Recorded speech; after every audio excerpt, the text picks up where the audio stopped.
saat Engkau berfirman, tidak ada firman-Mu yang kembali dengan sia-sia.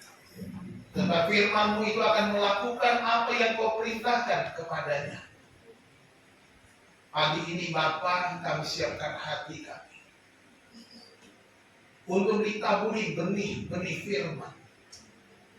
Biarlah hati kami menjadi tanah yang subur, sehingga firman Tuhan yang kami dengar bertumbuh dan berbuah.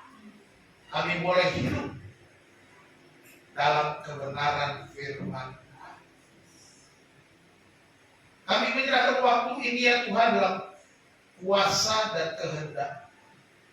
Pakai hamba-Mu dengan segala kuasa yang bekerja lewat firman. Kami siapkan hati kami siap mendengar firman-Mu ya Bapa. Berbicaralah kepada kami. Dalam nama Yesus kami berdoa. Haleluya. Amin. Selamat pagi, shalom. Bapak Ibu dikasih Tuhan.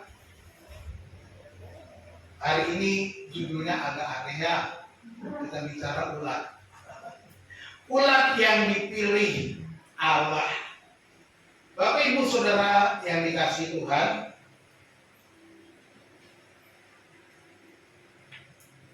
Mengapa kita bicara ulat?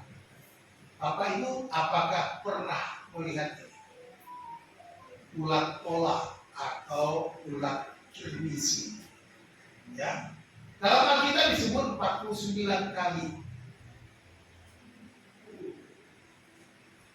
Kita tahu sering mungkin sudah pernah dengar sekalipun dosa merah seperti kirmisi. Hari ini kita akan membahas soal ulat pola.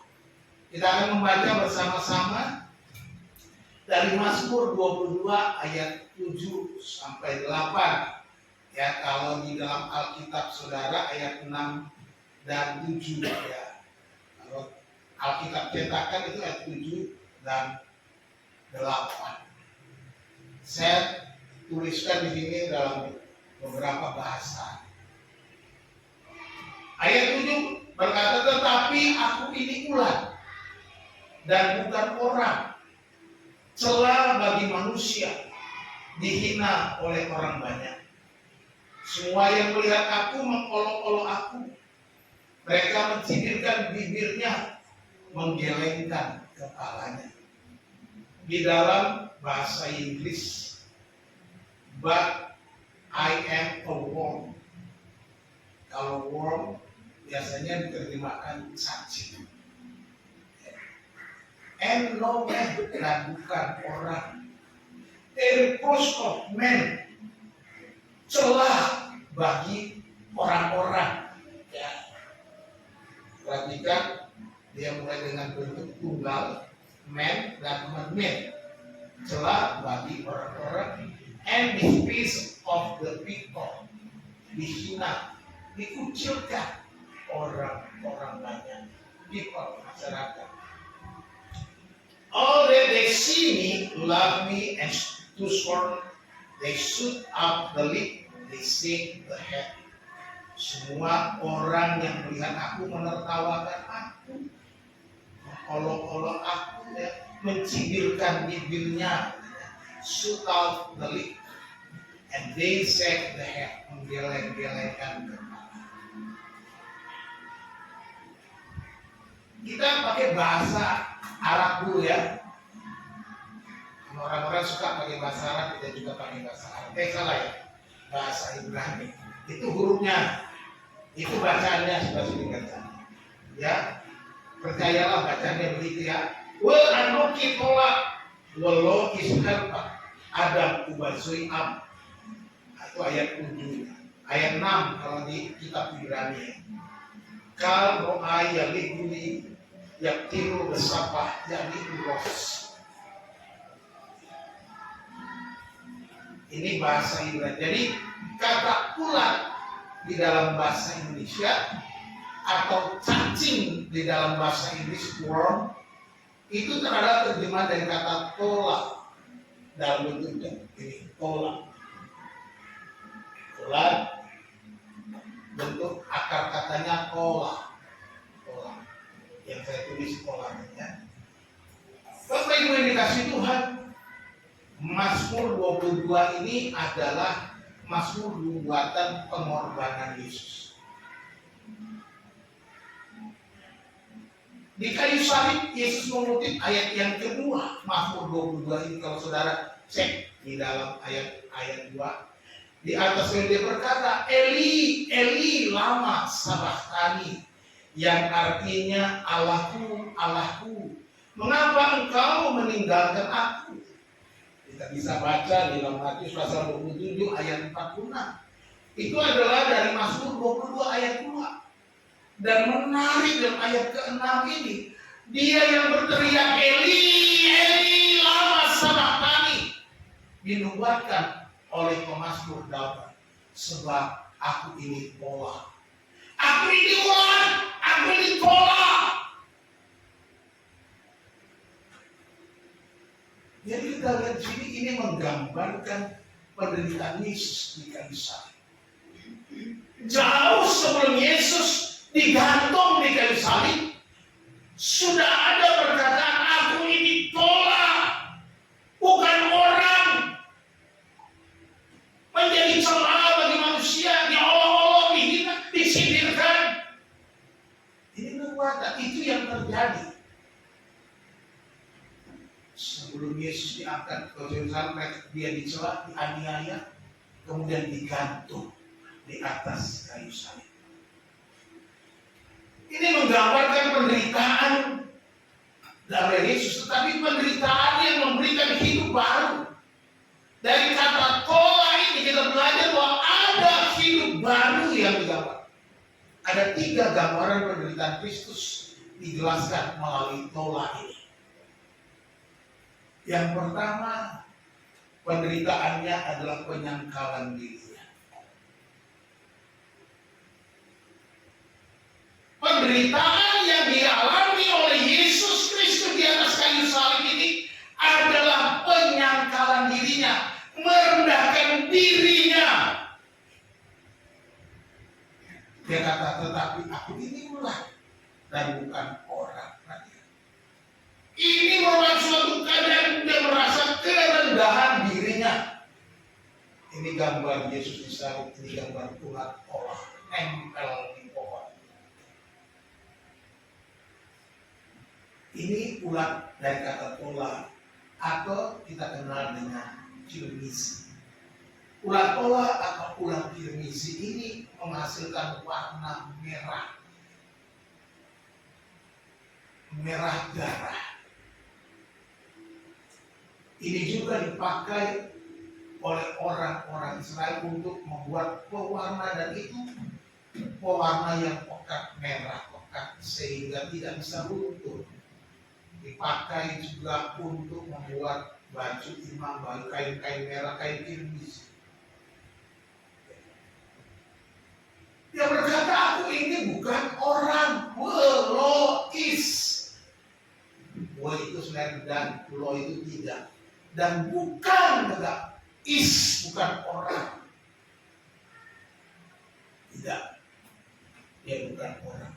Ini menggambarkan penyangkalan diri, merendahkan dirinya sampai mati, merendahkan dirinya sebagai pengorbanan di atas kayu salib, yang juga digambarkan dalam Filipi pasal 2 ayat 8. Dan dalam keadaannya sebagai manusia, ia telah merendahkan dirinya dan taat sampai mati, bahkan sampai mati di kayu salib. Mengapa tola digambarkan untuk kerendahan? Ulat tola, surat tola yang betina itu, sebelum dia menetas bertelur, menghasilkan keturunan anak-anak lelaki, ulat tola itu memanjat pohon, lalu nempel di pohon menegakkan jati. Saya dibantu gambar sebelumnya. Dia nempel di pohon, di kayu-kayu.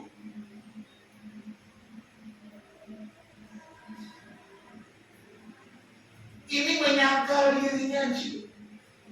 Dan ketika dia bertelur di sini, dia menghasilkan telur di bawah cangkangnya itu. Dia bertelur, menyembunyikan telurnya. Kemudian menentaskan anak-anaknya. Apa yang dilakukan? Anak-anaknya itu makan tubuh induknya sampai mati. Itu sebabnya dia merendahkan diri. Ulat tolak itu betul-betul menyangkali dirinya, habis lenyap untuk anak-anaknya.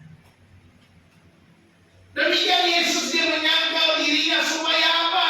Supaya menghasilkan manusia-manusia baru, supaya melahirkan orang-orang yang dilahirkan baru, supaya melahirkan jiwa-jiwa baru, supaya melahirkan keluarga Allah, supaya melahirkan jemaat Allah. Inilah penyangkalan diri Kristus. Kalau dia tidak menyangkal dirinya, sebagaimana kalau kita baca Filipi pasal 2, sekalipun dalam rupa Allah, ia telah mengosongkan dirinya.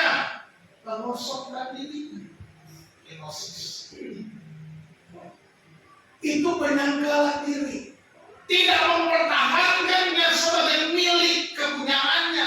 Dia tidak pertahankan, dia mau rela mati, tergantung di atas kayu salib. Seperti pentola, dia rela mati, tempel di pokok kayu, dia untuk melahirkan jiwa-jiwa baru, tola-tola yang baru. Demikian juga Kristus digambarkan bagaimana supaya dengan kematiannya ada orang-orang yang diselamatkan, ada orang-orang yang lahir dalam keluarga Allah. Itulah tola, menggambarkan Yesus, ulat yang dipilih oleh Allah. Saudara dikasih Tuhan, Yesus juga berkata, jika engkau tidak menyangkal, tidak layak disebut murid, engkau harus menyangkal dirimu dan mengikut aku. Mengikut Yesus syaratnya adalah menyangkal diri juga. Sama seperti Kristus sudah menyangkal dirinya, sehingga dia merelakan hidupnya, menempel di atas kayu salib itu, tergantung di sana, mati di sana. Demikian juga kita. Kita harus mau menyangkal diri kita. Jangan merasa, wah, aku yang paling hebat. Perhatikan. Ketika ada seorang muda datang kepada Tuhan, apa yang harus kulakukan supaya aku memperoleh hidup yang kekal? Apa yang engkau katakan? Oh, semua sudah kulakukan. Hanya satu yang kurang padamu. Jual hartamu, bagikan kepada orang miskin, ikut aku. Tapi pria itu seorang anggota HIPMI, himpunan pengusaha muda Israel. HIPMI Indonesia kan pengusaha muda ini. Karena dia seorang pemuda pengusaha kaya raya. Pulang dengan menundukkan dirinya dan merasa kecewa karena banyak hartanya. Dia nggak mau menyangkal diri.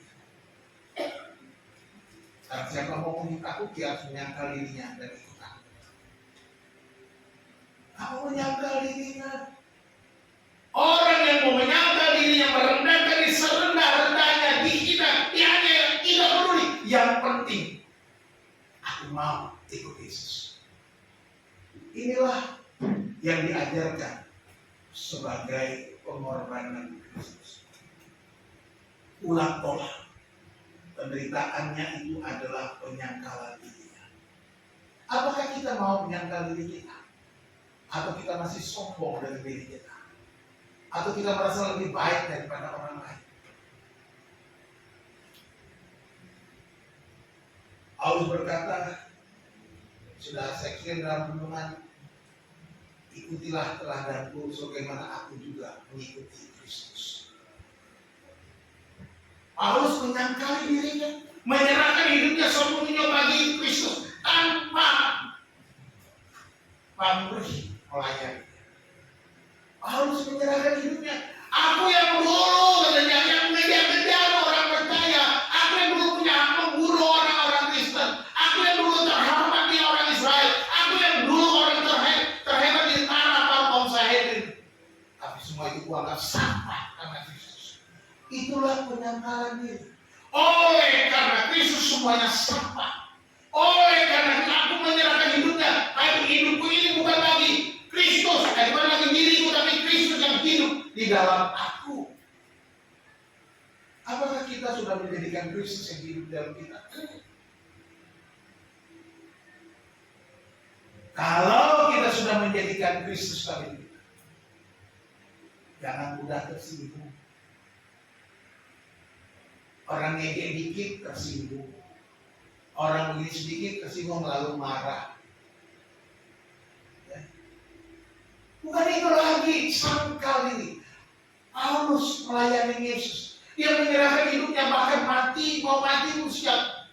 Berkali-kali mengalami celaka, dilempari orang, dia karena kapal, banyak musuh-musuhnya karena nama Yesus. Kalau boleh darahku menggenapi pengorbanan Kristus juga. Penyangkalan diri. Itulah yang diajarkan ulat-ulat. Ekor induk ulat-ulat mau naik ke pohon, nempel di kayu, mengorbankan dirinya, menyangkali dirinya, dia mau rela mati untuk melahirkan anak-anak ulat-ulat. Apa gunanya jadi ulat-ulat?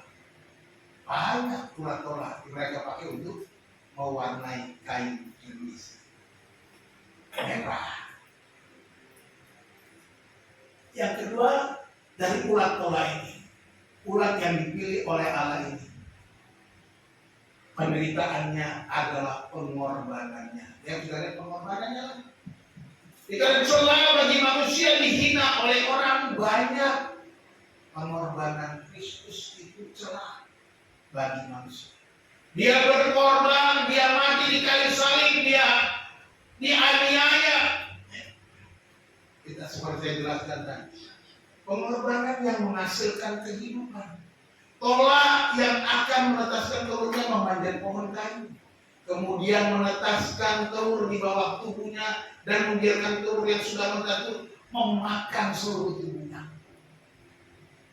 Induknya berkorban, mati, digerogoti, dihabisi oleh anak-anak.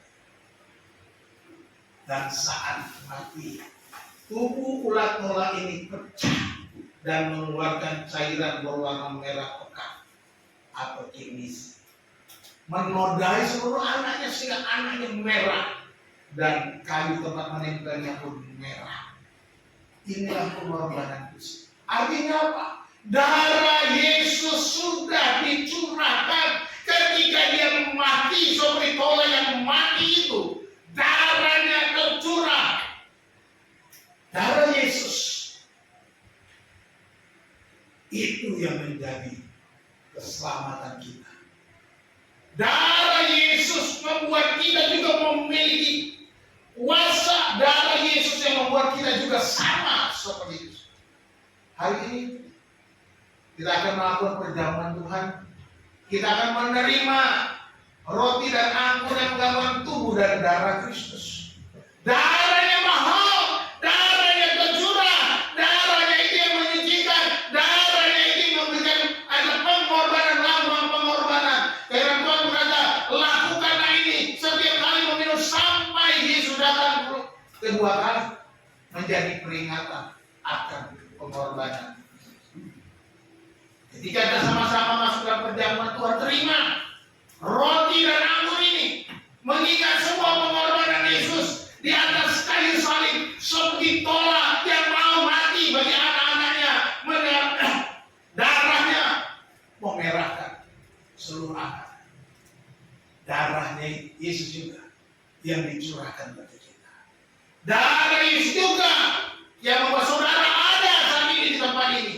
Darah Yesus yang memberikan kita kemenangan, kehidupan yang baru. Olah, sederhana sekali. Gambarannya luar biasa.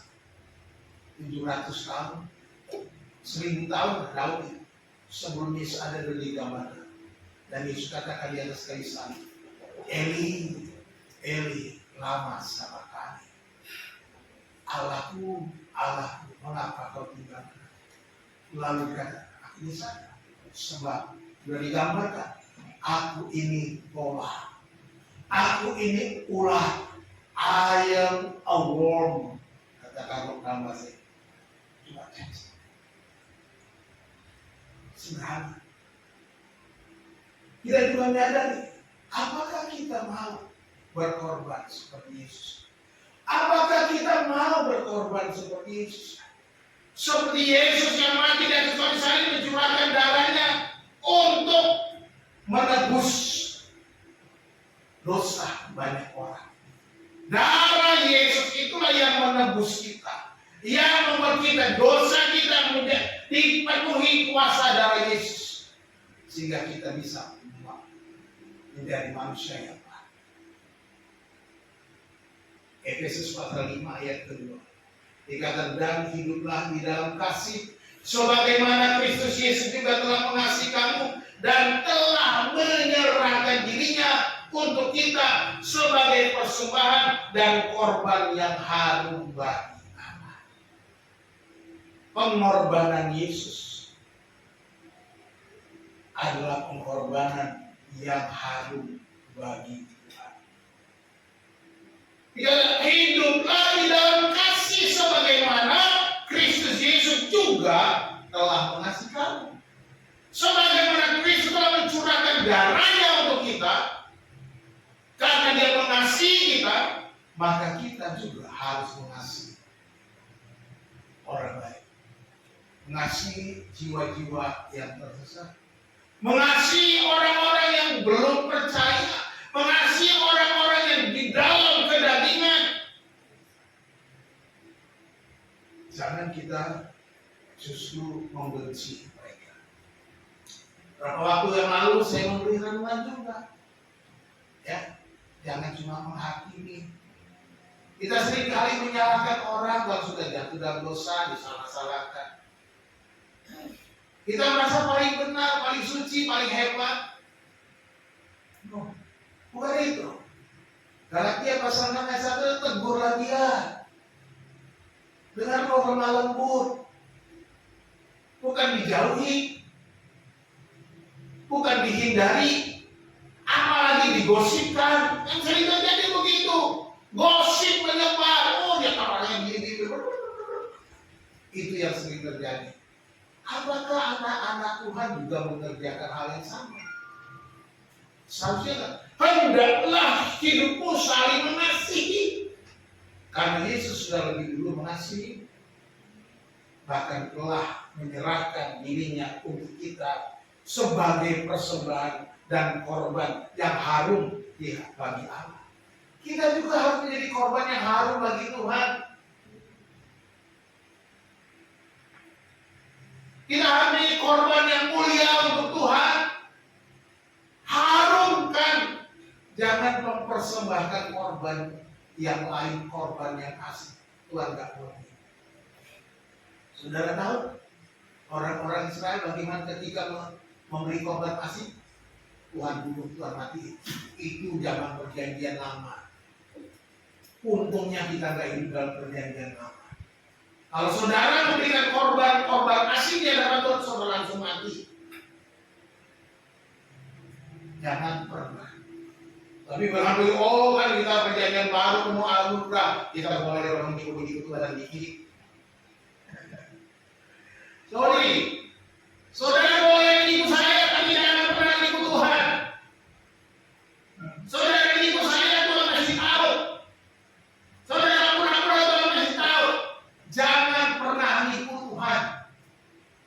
Tuhan tahu hakim, apakah mau korban yang harum bagi Allah, atau hanya korban untuk mencari nama, untuk dirimu, untuk statusmu, untuk supaya engkau dipuja-puji orang.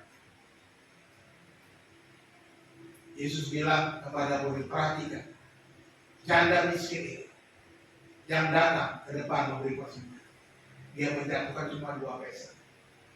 Tadi Yesus bilang, persembahan wanita ini lebih banyak dari persembahan semua orang yang maju ke depan. Sebab orang-orang memberi dengan kelebihannya, tetapi wanita ini memberikan seluruh miliknya, seluruh hidupnya. Sudah itu dia nggak punya apa-apa. Itu lebih besar. Dan dia memberikan dengan hati. Itulah korban yang harum bagi Tuhan. Kalau engkau membawa korban kepada Tuhan, bawa korban yang harum bagi nama. Jangan pikirkan apakah nanti balik nanti untung apa tidak. Kalau saudara mikir untung apa tidak, saudara jangan bawa ke gereja, jangan. Saudara bawa untuk dagang saja, itu pasti ada. Uang saudara pakai dagang, saudara pikir uang saya modalnya 10.000 bikin pisang goreng. Nanti saya jual menguntungkan 50.000, itu boleh, itu dagang pisang goreng. Tapi ke gereja jangan pernah bawa persembahanmu, bawa perpuluhan. Tuhan bilang, aku bukan buka 3 lagi. Oh, Tuhan berkata, aku akan dicurahkan berkat. Oh, aku akan kasih perpuluhan. No, bukan itu. Tuhan nggak perlu. Aku nggak makan daging korban bakaran, katanya kepada Tuhan saya. Aku nggak makan itu, nggak makan uangmu, nggak makan persembahanmu. Hatimu yang penting. Hatimu yang paling penting ketika kau membawa korban kepada Tuhan. Bukan uangnya, bukan dagingnya, bukan lembu sapinya, bukan hati yang penuh kesetiaan kepada Tuhan, ketaatan melakukan firman. Itu saja. Jangan pernah pikir ini balik lagi apa enggak. Kalau saudara masih berpikir kasih perbuatan balik lagi enggak untungnya buat saudara, mendingan saudara enggak usah kasih apa-apa, enggak usah kasih persembahan. Saya enggak butuh uang persembahan. Bukan saya enggak butuh uang, saya butuh uang. Saudara tahu, bukan gereja enggak butuh, bukan gereja butuh uang. Tapi kalau hatimu memberi, hanya mikir cari untung balik. Orang Tuhan bilang, orang yang memberi sedikit, berbuat sedikit. Orang yang menabur banyak, akan berbuat banyak. Lalu saudara pikir, oh kamu kasih banyak-banyak, suka itu menabur banyak, menuai banyak. Bukan itu hitung-hitungannya. Ketika hati kita memberi dengan sukacita, sukarela, karena ketaatan dan kesetiaan, di sanalah berkat Tuhan mengalir. Amin. Kok sedikit ya takut ya. Gak mau berkat Tuhan mengalir apa? Mau, oh pasti saya juga mau. Tapi cuma hati kita dulu. Hati kita biasa. Ya, Kristus telah mempersembahkan dirinya sebagai pengorbanan, persembahan yang harum bagi Allah. Demikian juga kita harus mempersembahkan persembahan yang harum bagi Allah. Itu adalah pengorbanan. Olah berkorban, mati demi anak-anaknya. Yesus mati demi saudara dan saya. Dan yang ketiga dari kata tola ini, penderitaannya menyucikan dosa. Gambaran dari tola ini juga menyucikan dosa. Tetapi aku ini ulat dan bukan orang, sebab bagi manusia dihina oleh orang banyak. Saudara-saudara, ayat yang terkenal Yesaya 1:18 berkata, marilah, baiklah kita berperkara firman Tuhan. Sekalipun dosamu merah seperti kirmizi, akan menjadi putih seperti salju. Sekalipun berwarna merah seperti kain kesumba, akan menjadi putih seperti bulu domba. Yang kuning. Sekalipun, atau baca sama-sama yang kuning, 2, 3. Sekalipun dosamu merah seperti kirmizi, akan menjadi putih seperti salju. Dalam teks, sekalipun dosamu merah seperti tola, akan menjadi putih seperti salju. Kok bisa? Bagaimana terjadi merah menjadi putih? Merah kirmizi menjadi seperti salju. Saudara tahu tabir bait Allah di bait suci itu yang robek itu terbuat dari kain merah kirmisi dari warna tola. Setelah 3 hari tola itu mati. 3 hari kemudian sisa tubuhnya akan mengering dan berubah menjadi serpihan lilin berwarna putih seperti salju. Nempel di warna kuning. Tubuh yang merah itu mengering, berubah menjadi putih seperti salju. Itu sebabnya ayat Yesaya 1:18 dikatakan, sekalipun dosamu merah seperti kirmisi, seperti tola, akan menjadi putih seperti salju, seperti tola yang mati mengering. Setelah 3 hari, dia menjadi seperti getah kering putih lilin, nempel di warnanya putih seperti salju. Unik. Setelah berapa hari? 3 hari. Setelah mati 3 hari. Yesus mati, kemudian bangkit berapa hari? 3 hari. Ini nubuatan yang sangat spesifik dan luar biasa. 1000 tahun sebelum Yesus disalibkan. Allah menggambarkan apa yang Yesus lakukan. Dia menyucikan kita, dia membersihkan dosamu, dia menanggung dan membersihkan kita, dan segala dosa kita menjadi putih seperti salju. Nggak ada yang lain yang bisa dilakukan. Tidak ada satu pribadi pun di dunia yang mampu mengampuni dosa, menyucikan kita. Tidak ada. Hanya Yesus satu-satunya yang mati di atas kayu salib, mati dikuburkan, 3 hari kemudian bangkit, dan kita semua yang percaya kepadanya, yang percaya kepadanya telah mati bagi dosamu, dia juga yang sudah bangkit kembali. Dosamu sudah disucikan. Allah yang sudah Tuhan pilih untuk kita. Kristus mati di kayu salib, mencurahkan darahnya. Setelah 3 hari bangkit dan menyucikan dosa kita. Inilah gambaran tola. Penderitaan Yesus itu menyucikan kita sama seperti tola yang kemudian meninggalkan warna putih seperti salju. Unik. Unik. Kok bisa merah menjadi putih kan? Tapi itulah yang Tuhan sudah pilih. Menggambarkan penderitaan Yesus. Tola adalah gambaran ulang yang dipilih Tuhan menggambarkan penderitaan Yesus. Penderitaannya menyangkal dirinya, merendahkan diri, tidak mempertahankan dirinya sebagai Allah, tetapi mau menjadi manusia, tinggal bersama kita yang berdosa. Penderitaannya menggambarkan pengorbanan. Dia mau mati seperti tola yang mau mati untuk menghasilkan tola-tola baru. Demikian Yesus mati supaya ada Kristus yang baru, yang disebut Kristen. Kristen itu artinya Kristus kecil. Orang-orang yang menjadi sama seperti Kristus itu Kristen. Penderitaannya juga menyucikan dosa kita. Tidak ada orang yang sanggup menyucikan dosa.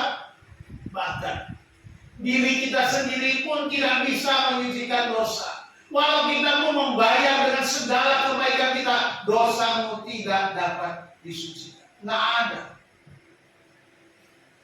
Dalam konsep mana ada kebaikan bisa menyucikan dosa? Nggak ada. Konsep di agama, di kepercayaan apapun nggak ada.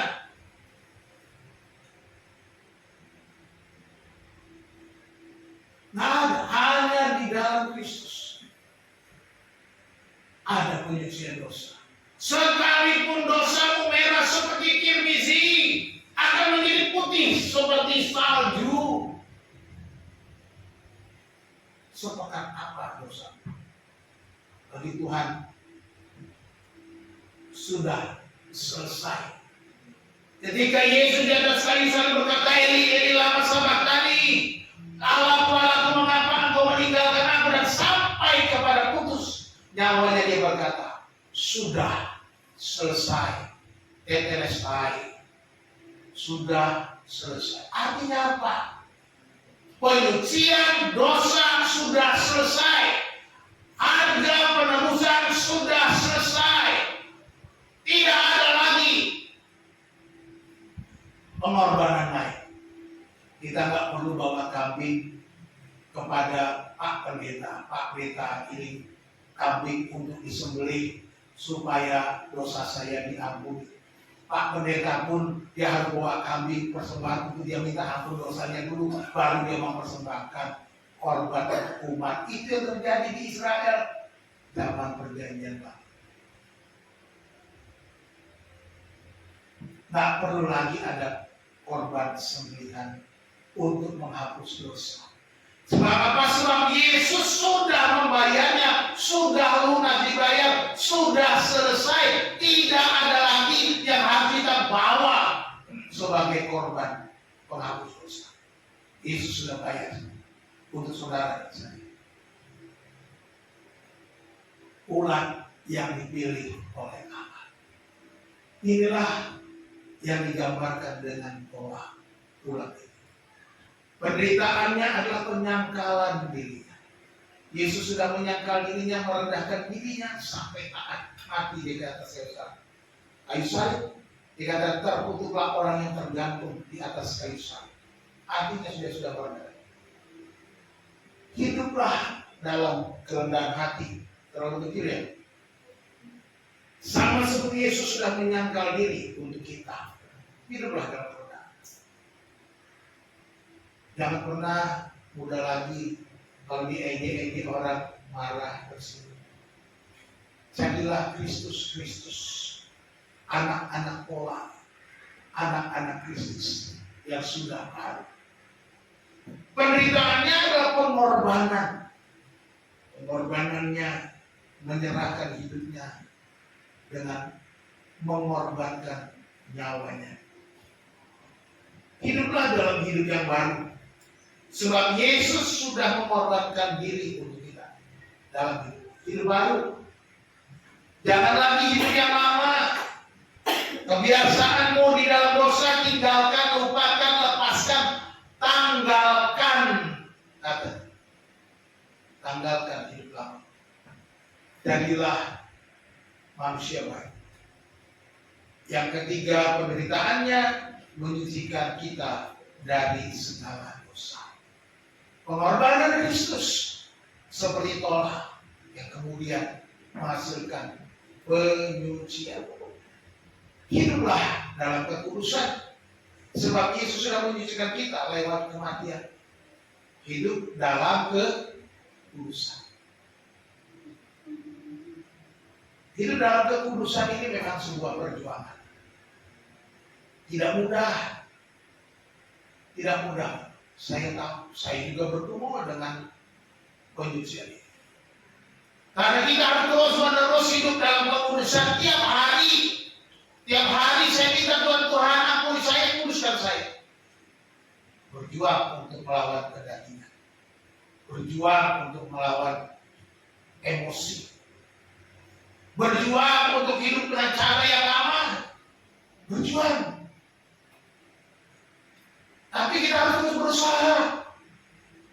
Jangan cuma udah jatuh, ya udahlah, memang aku begini, udah kodratku. Jangan. Bangkit. Seperti anak bungsu yang bangkit dari keterpurukan. Pulang ke rumah bapaknya. Saudara, di balik semua itu, ketika saya belajar lagi, bapaknya melihat anaknya yang pulang. Dia berlari lagi. Kemudian memeluk anaknya, mencium anaknya. Belum sampai di rumah, dikejar sampai keluar. Saudara tahu, dalam budaya Yahudi, anak yang seperti itu yang sudah pergi menghabiskan harta ayahnya, pulang lagi ke rumah. Kalau sampai di rumah di desa, maka orang desa akan menghukum dia. Tidak layak lagi pulang ke rumah. Bapaknya tahu masalahnya. Sehingga dia berlari menghampiri anaknya. Jangan sampai orang desa lebih dulu dari dia. Itu sebabnya tiap kali dia berdiri di hadapan bapaknya menunggu anaknya pulang, jangan sampai sebelum masuk desa.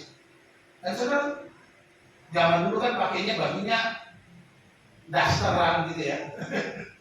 Pakai baju jubah gitu, dasteran. Bayangkan orang lari dengan daster. Repot nggak? Kira-kira kalau lari pakai daster itu larinya gimana? Ada yang tahu nggak? Angkat lawan jubahnya, dia lari. Dan itu merupakan celah. Ketika ada orang angkat lalu lari, itu celah. Tapi ini yang dilakukan oleh satu apa? Dia nggak peduli dengan celah itu. Yang penting anakku tidak dirajam, tidak dihukum oleh orang-orang sedesa. Inilah bayar harga yang Tuhan berikan. Dia bukan hanya menyambut saudara yang datang kembali pulang. Dia bukan mencium saudara, menyambut saudara dan berkata kepada semua bapaknya, berikan cincin, berikan baju yang baru, sepatu yang baru, berikan dia yang terbaik. Potong lembu yang paling gemuk, kita akan pesta. Tapi dia mengorbankan diri, menanggung celah itu, berlari, menghampiri anaknya. Inilah yang Tuhan lakukan untuk kita. Dia yang dari surga turun kepada kita, menanggung celah itu. Jangan sampai surga menolaknya. Kenapa? Dosamu yang merah itu seperti kelinci, dia mau menjadikan putih seperti itu, sehingga engkau tidak akan mendapatkan hukuman. Tuhan Yesus memberkati. Kita berdoa. Bapa, terima kasih. Terima kasih. Sebab karena Engkau semata Tuhan, kami boleh ada saja. Bukan karena kuat dan gagah kami. Bukan karena siapa kami, tetapi karena siapa Engkau, Allah yang hidup yang mengasihi kami. Kasih yang besar, kasih yang menyambut kami, kasih yang berkorban untuk kami, kasih yang mau menerima kami dan menyucikan kami. Terima kasih Yesus. Terima kasih Bapa. Kami boleh belajar hari ini dengan nubuatan seekor ulat yang telah Kau pilih. Berkorban untuk kami, mati bagi kami, mencurahkan darah bagi kami, mati tercurah, mencurahkan darahnya telah dan menyucikan segala dosa kami, bangkit kembali setelah kematian. Terima kasih Tuhan. Terima kasih untuk karya agung yang Kau berikan kepada kami. Terima kasih untuk ajaib mujizat-Mu ya Tuhan yang Tuhan berikan. Pagi hari ini Bapa, kami berserah padamu. Kami menyerahkan hidup kami. Kiranya Tuhan menolong kami.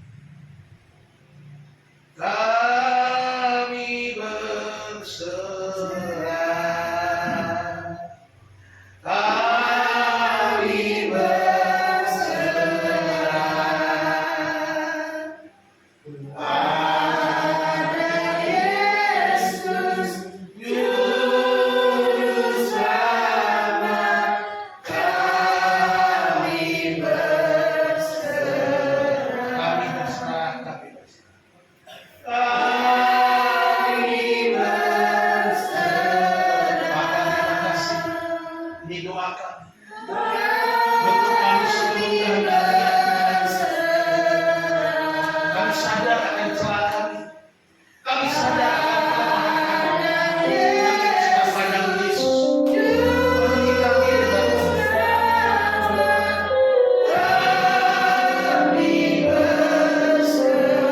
dengan Bapa, terima kasih untuk kemurahan karya-Mu yang agung untuk menebus kami. Kami mengucap syukur untuk semua pengorban. Dan kami juga akan menerima roti dan anggur sebagai tanda pengorbanan-Mu, mengingat semuanya saat Engkau datang kedua kali. Biarlah ini menjadi momen terindah bagi kami. Sekalipun kami hanya ulat, seperti Kristus anak ulat, tetapi menghasilkan hidup yang baik. Biarkan kami menjadi ulat yang juga bisa menghasilkan jiwa-jiwa baru. Terima kasih Tuhan. Terpuji nama. Dalam nama Yesus Tuhan kami yang berdoa. Haleluya. Amin.